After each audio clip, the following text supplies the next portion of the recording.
And yet I start out this day saying, I believe this is the greatest time of opportunity. And I do. We could make a learning system that is so much more responsive than the one that we have. We have stagnant test scores. We got a lot of public pressure. You've got incredibly ineffective legislators and people at state and national government who try to interfere. You have crazy, ridiculous bureaucracies. You have stressed educators. You have people leaving the field. You have gross inequity between districts. And yet I still believe this is a time of amazing opportunity.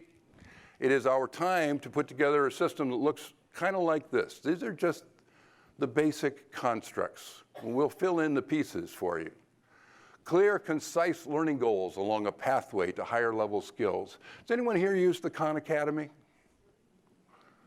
Well, guess what? They have absolutely clearly defined math. They started with math and then they developed several other learning programs. They started with math and they had a very clear learning outcome for early level math skills, and you had to learn this, and they had videos and they had other kinds of diagrammatic supports. And then you would take a test, and if you didn't know it, you'd stay working on that for a while more and with different materials and different approaches. Only after you were fully competent in that skill were you allowed to move forward to higher level skills. Let me say that again. Only after you were fully competent were you allowed to move forward to higher level skills.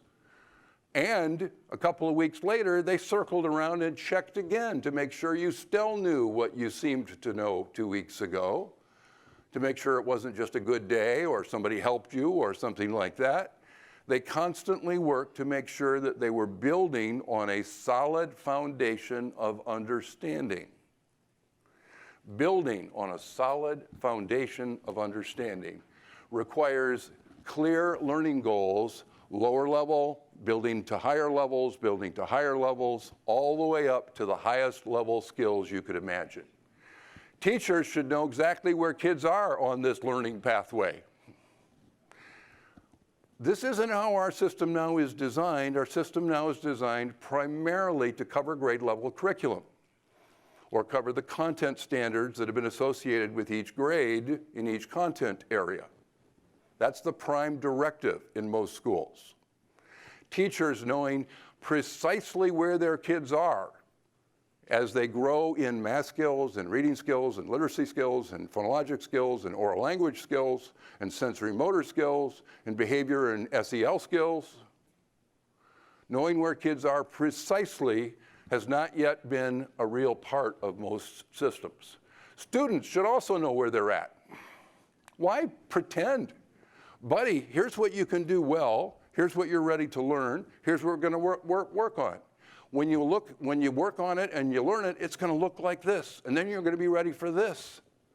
And by working at your level, we're going to accelerate and maximize your learning rate and your learning effectiveness and the fun you have in learning.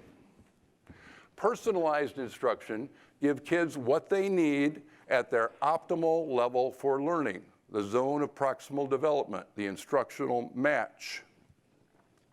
Teachers will carefully monitor progress and adapt instruction so that if you're ready to go forward, you're going to be allowed to. If you need more time or a different learning approach, you will get that at your level. And students advance upon mastery, not upon B-, not upon C+. They only advance when they really understand the foundational knowledge that will be crucial to whether they can be successful going forward in the future. That's a general idea of what is behind the idea of competency-based learning. It's our moment of opportunity to create schools and systems where there's no more sitting around through lessons for some kids that have already been learned and they're boring, and no more struggling with impossible lessons for those kids that don't have the skills to get it done at that grade level, where students will never lose the growth mindset.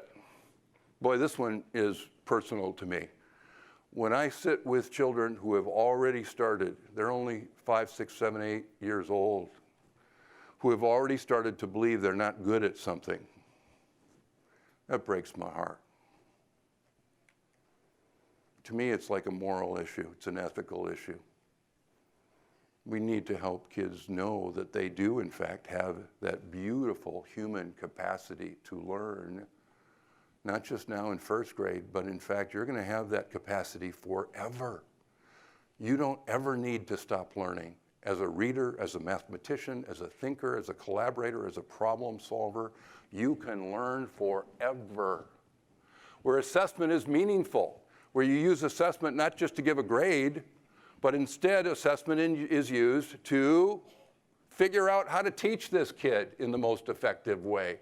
That's the way 90% of our assessment ought to be used, where kids are sometimes given choices as to how they learn, because we're not all the same, and where learning is joyful, never a race.